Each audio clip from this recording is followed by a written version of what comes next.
Bonjour, bonjour à toutes et à tous, bienvenue sur KTV Quasi FM, le 106.9 pour un temps de parole en direct à la radio et à la télévision. Oui, l'agriculture croisée, c'est possible entre Mayotte et Madagascar. En tout cas, lui, il y croit. Et je crois qu'il a raison d'y croire. Il s'appelle Hakim Nouridine. Il est avec nous. Hakim, bonjour. Bonjour Quasi, bonjour Mayotte. Merci d'être avec nous. Je le disais en introduction, vous y croyez, vous, entre l'agriculture croisée. Ça veut dire quoi, l'agriculture croisée? Qu'est-ce qu'on peut faire, clairement, entre Diego, parce que je sais que c'est votre terrain de prédilection, entre Diego et Mayotte? Des exemples concrets. Alors, très concrètement, c'est un projet qui me vient à cœur, qui m'est venu à cœur lors de la grève contre la vie chère, pour lequel j'ai consacré quasiment, je dirais, toute ma vie aujourd'hui, parce que c'est 80% de mon temps. Et l'agriculture croisée aujourd'hui, je pense que c'est l'avenir de Mayotte et c'est la solution qu'il faut d'ailleurs, sur laquelle il faut travailler pour développer l'économie agricole locale, mais aussi régionale, et aussi pour apporter des solutions pour la lutte contre cette fameuse question d'immigration clandestine qui est en train de pourrir Mayotte. Pourquoi? C'est une façon aussi, c'est une solution pour fixer des populations, en tout cas de notre région, chez eux. Pourquoi? Parce que c'est une façon aussi de développer une économie qui est basée sur le circuit court et que chacun puisse vivre sainement et aussi des produits qui sont autour de soi, mais aussi avoir des solutions moins coûteuses, économiques, pour nos populations aujourd'hui qui sont en train de se plaindre du coût de la vie. C'est-à-dire qu'on peut avoir des produits moins chers, clairement? Tout à fait, on y croit. Même si effectivement il y a le transport, il y a la douane, il y a tout ça, on arrive quand même à avoir des produits moins chers? On y arrive si aujourd'hui on considère qu'on a une bonne maîtrise de la chaîne des valeurs et qu'on favorise les circuits courts. Je m'explique. L'idée aujourd'hui, c'est que un constat, j'en suis arrivé là par rapport à un constat tout bête. La génération de mon père et de mon grand-père avait en capacité de production, de foncière, ils avaient une vingtaine d'hectares de terre pour travailler. 20 hectares sur la zone des Palmeraies et une dizaine d'hectares sur Coconi. On arrive à ma génération où on est des familles tous, à Mayotte, des familles nombreuses, et il faut se partager justement ces terres. Alors quand on fait le calcul aujourd'hui, en gros, je me retrouve à peu près avec un peu plus de 1,5 hectare, voire 2 hectares. Alors c'est pas possible aujourd'hui de dire aux jeunes Mahorais, vous pouvez réussir un projet de développement agricole et vivre sainement et apporter des solutions, d'avenir, en tout cas d'espoir sur cette filière à vos enfants avec seulement 1 hectare de terre. C'est pas possible. Il faut voir sur le plan régional et aussi international que aujourd'hui on peut travailler à Paris et vivre sur Marseille. Ça veut dire qu'on peut très bien vivre à Mayotte et travailler sur Diego. On est à 1 heure d'avion, on a des capacités de production à côté qui sont énormes, on a des possibilités de foncier, on a une technique. Pourquoi? Parce que autour de Mayotte, il y a encore des personnes qui connaissent la terre et qui travaillent selon des techniques anciennes qui sont aujourd'hui un petit peu de tendance à métropole, parce qu'elle est en train de revenir au modèle de développement agricole à l'ancienne, en quittant justement le tout pesticide. Et c'est ce qui se passe dans notre région, où ils sont un petit peu, il y a 30 ans, derrière Mayotte. C'est-à-dire quand on regarde ce qui se passe aujourd'hui sur Diego, en tout cas, dans le milieu rural, et ce qui se passe aux Comores, ils travaillent comme à Mayotte, on le faisait il y a 30 ans. Et c'est tout à notre honneur, parce que c'est un respect de la terre, de la biodiversité, mais aussi de l'environnement. Et de la santé. Et de la santé aussi. Donc je pense qu'il faut aujourd'hui soutenir un petit peu cette vision de l'économie agricole et travailler ensemble pour que ces populations, en tout cas, soient fières de leur richesse, de leur patrimoine, et comprennent qu'ils ont tout intérêt, en tout cas, à rester chez eux, mais aussi à devenir aussi des partenaires de Mayotte sur justement des débouchés. On est tous d'accord avec ça, Hakim. Le problème que l'on a, on l'a tous entendu, ok, que ce soit en jouant à Madagascar, bien sûr, mais on est face à un problème de normes. Le problème de normes, on est en plein dedans. Pourquoi? Parce que cette semaine, je pense que c'est hier, il n'y a pas plus tard qu'hier, les services phytosanitaires, en tout cas de Mayotte, en tout cas nos services de réglementation ici, ont mis en place, je pense que c'est tombé hier, une batterie de règles de loi qui vont justement dans le sens de restriction encore, plus de restrictions en fait de produits entrant sur Mayotte, arrivant de ces zones, de ces pays tiers. Alors moi, ce que je constate aujourd'hui, c'est qu'on est en train de travailler. Effectivement, je reconnais et j'applaudis le travail qui est fait par les élus et nos autorités françaises, en tout cas les services diplomatiques de l'ambassade, mais aussi de ministères, qui ont mis en place aujourd'hui un bureau de Mayotte au sein de l'ambassade de France à Tananarive. J'y étais, j'ai vu les services en charge de la coopération. On a aujourd'hui un jeune Mahorais qui va être en place là-bas, qui va travailler justement dans ce sens-là. Mais ce qu'il faut aujourd'hui, c'est des techniciens. Ouais. Il faut accompagner cette dynamique de développement économique, de techniciens. Il faut mettre en place un vrai service qui soit capable de donner des rapports, un regard objectif et comment dire, et serein de ce qui se passe réellement de l'autre côté, et adapter justement et proposer des solutions pour que ces batteries de lois qui sont justement des contraintes aux échanges, elles soient levées. Parce que des fois, c'est simplement par sécurité qu'on met en place des restrictions, parce qu'on n'a pas les moyens de vérifier justement ces informations, de vérifier si ces produits-là sont réellement dangereux pour la santé à Mayotte ou pas. Kamar. Alors, vous disiez justement, Hakim, tout à l'heure, qu'on peut bien évidemment habiter Paris et travailler à Marseille ou vice-versa. L'agriculteur ou le jeune agriculteur passionné qui aimerait aujourd'hui suivre en tout cas cette voie que vous avez prise, une fois à Madagascar, aujourd'hui, il vit à Madagascar, mais en même temps Mayotte, il exploite les terres malgaches.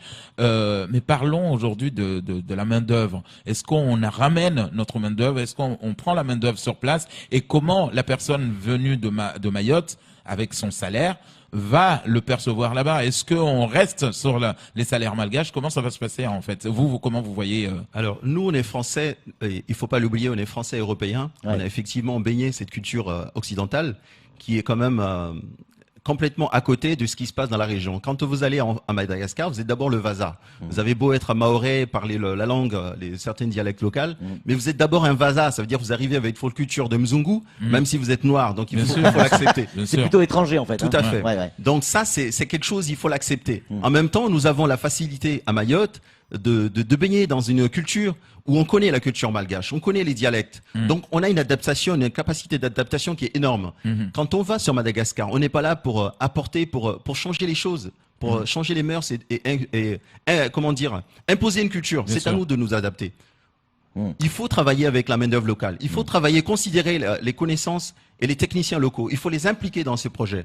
Et c'est comme ça qu'on y arrive. Moi, en tout cas, c'est ce que je fais. Je travaille avec des techniciens malgaches. Je travaille avec une grosse coopérative qui est basée à Diego, qui a beaucoup travaillé avec Mayotte d'ailleurs dans le temps, qui a exporté des produits ici avec à la COPAC, qui a travaillé avec la COPAC, qui est très soutenue par des ONG européennes, qui travaillent dans un cadre de projet de coopération avec la région Finistère, avec l'Allemagne, avec beaucoup de pays européens. Donc on a cette facilité-là qui nous permet aujourd'hui de rebondir. Donc la technicité, elle est là. Ouais. J'ai pas besoin de mettre plus d'argent sur la recherche-développement parce qu'il y a déjà des échanges avec des coopérations, avec des ONG européennes qui nous apportent la technicité. Vous avez déjà fait venir des produits ici à Mayotte? Nous avons aujourd'hui un conteneur qui est arrivé sur Mayotte, qui va sortir dans quelques jours, j'espère, et qui est le plus gros investissement dans lequel on a travaillé, donc qui a un projet qui va nous permettre un petit peu de recadrer, de faire un bilan un petit peu de ces échanges-là et d'améliorer les choses. L'objectif, c'est de mettre en place ce que j'ai lancé il y a un mois avec mes partenaires et mes collègues, parce que j'ai toute une équipe autour de moi d'amis qui m'aident, qui viennent régulièrement à Madagascar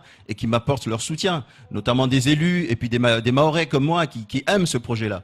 Et aujourd'hui, donc, c'est un projet pilote qui est parti là, donc le conteneur qui est là en ce moment.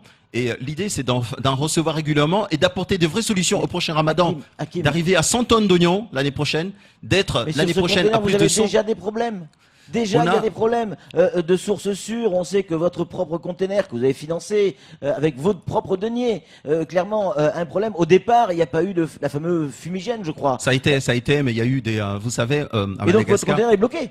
Non, il n'est pas réellement bloqué parce qu'on a vu les services phytosanitaires locaux, on a vu le directeur de la DAF, donc on s'est compris. Le problème qui se pose à Madagascar, c'est qu'il y a parfois une très mauvaise compréhension du français. Alors quand vous allez voir un fonctionnaire malgache qui vous rédige un document sur, je suis désolé, mais sur une feuille par exemple, il y a forcément 2 ou 3 fautes. Donc à partir de là, quand on vous demande de spécifier certains traitements chimiques et que la personne fait des erreurs, c'est tout à fait normal de l'autre côté que les autorités françaises nous disent attendez, le document il est mal rédigé, donc il faut le corriger. Mais quand c'est comme l'histoire des extraits de naissance qui arrivaient de Comores à un moment donné. Quand vous recorrigez le document au bout de 3, 4, 5 fois, ça vous peut perdre une semaine. Donc c'est juste ce côté-là qu'il faut peut-être améliorer. Donc il y a un accompagnement qui est mis en place. Moi je remercie et j'applaudis le travail qui est fait aujourd'hui aujourd'hui à Mayotte par les autorités de la DAF qui nous accompagnent dans cette démarche. Et ce travail-là va être, ce conteneur va sortir. On va y travailler. Mais je vous dis, c'est un projet pilote, donc ça nous a permis de voir un petit peu les problèmes et d'améliorer demain pour qu'au mois de Ramadan prochain, on arrive à des vraies solutions sur le coût de la vie et apporter de vraies solutions sur ces échanges-là et que d'autres personnes mahorais puissent aussi partir à Madagascar et faire la même chose. Le défi qu'on relève l'année prochaine. Parce que la fumigation, c'est quelque chose que ça a été bien faire à Madagascar. Tout à fait. Il y a des techniciens d'ailleurs qui sont agréés, qui sont suivis, qui sont formés par nos services compétents français. Mais je vous dis, il y a un problème de compréhension de français qui fait que des fois, vous avez des erreurs sur des documents. Effectivement, on ne peut pas accepter ce genre de choses. Donc, on fait les efforts pour que ça soit corrigé et que les choses fonctionnent. Alors, mais je vous dis, l'objectif demain, c'est vraiment demain, c'est qu'au mois de Ramadan prochain, on ait de vraies solutions sur le coût de la vie. Et que l'année prochaine, Greenfish apporte à Mayotte plus de 100 tonnes d'oignons qui soient produits sur nos réseaux. Que l'année prochaine, on soit à une production de piment de 100 tonnes. On est aujourd'hui à 16, on passe à 17 variétés de piment. Ce qu'on soit les plus gros producteurs de piment de la région et que ce soit un projet français et mahorais. C'est ça l'objectif. Le litchi, on n'a pas de litchi. C'est les fêtes de fin d'année, on n'a pas de litchi. Effectivement, nous, on n'a pas travaillé sur le litchi parce qu'on a d'autres priorités. Donc, ça va venir. Mais là, l'année prochaine, je vous dis, notre priorité, c'est les oignons parce qu'il y a une très grosse consommation à Mayotte. C'est pas normal qu'on aille chercher des oignons en Inde ou dans des régions très lointaines. Alors que nous, à Madagascar, on a la capacité, on a la connaissance, on peut produire autant de volume. On va s'occuper de vos oignons, c'est promis. Hakim, ces oignons, vous avez dit, hein, c'est un projet pilote. En tout cas, on y croit énormément et on en a besoin. D'ailleurs, vous le disiez, ces oignons vont arriver. Est-ce qu'ils vont aller dans nos étals, dans nos supermarchés, dans nos magasins, où on va retrouver des oignons venus de votre projet dans les rues? C'est-à-dire, c'est ce que nous aujourd'hui on déplore, c'est qu'on retrouve ces oignons, on ne sait pas d'où ils viennent, dans nos rues. Alors, ou même avec la vente à la sauvette. Aujourd'hui, ces oignons, les vôtres, vont aller où? Alors, si j'ai mis autant de temps à faire venir mon premier conteneur, c'est que j'ai travaillé justement sur la recherche-développement et j'ai essayé en tout cas d'associer tous les partenaires, en tout cas institutionnels de Mayotte et d'ailleurs. On a vu la diète la semaine dernière, on a pris un rendez-vous justement pour leur demander cet accompagnement, pour qu'on ne soit pas à côté, pour qu'on ne soit pas considéré comme étant des personnes qui incitent justement à ce réseau de travailleurs qui traînent devant les banques et tout ça. C'est pas notre objectif. Donc, on est en train de faire en sorte que la traçabilité de nos produits soit la plus, irréprochable possible. Qu'on ne retrouve pas ces produits-là sur des endroits qui sont pas les bons. Maintenant, le problème qui se pose, c'est quoi? C'est que comment demain, moi, si je reçois un monsieur qui vient me voir, qui me dit, voilà, moi, je vous prends 5 kilos de produits, et ce même monsieur-là, derrière, il le file à des copains qui le vendent à la rue, comment je vais faire? Mais on va essayer de mettre en place, on va essayer, en tout cas, j'espère que les services de la ville de Mamoudzou vont nous accompagner dans cette démarche. J'espère qu'on va pouvoir, justement, éradiquer ce fléau et que ces produits-là soient vraiment vendus dans des bons réseaux et que ça profite réellement aux Mahorais. On fait le maximum. En tout cas, on a demandé à la diète de nous accompagner et on fait en sorte que ces choses-là ne se reproduisent pas. Ouais, et on verra certainement, on l'espère, les premiers résultats pour l'Aïd. Le Ramadan, en tout cas. Oui, on travaille beaucoup. On peut y croire. Oui. Et la deuxième chose, en conclusion. Oui. En conclusion, il faut y croire. La coopération décentralisée, quelque chose, il faut y croire. Certes, c'est pas évident, mais aujourd'hui, il y a des efforts qui sont faits du côté du département, des élus, des autorités administratives ici localement. Et il ne faut pas hésiter à aller voir les services de la DAF et toutes les autorités compétentes pour vous donner des informations, pour vous aider justement à bien faire les choses. Merci beaucoup Hakim d'être venu sur ce plateau et d'avoir éclairé nos lanternes. C'est tout pour ce temps de parole. Tout de suite, la suite de nos programmes.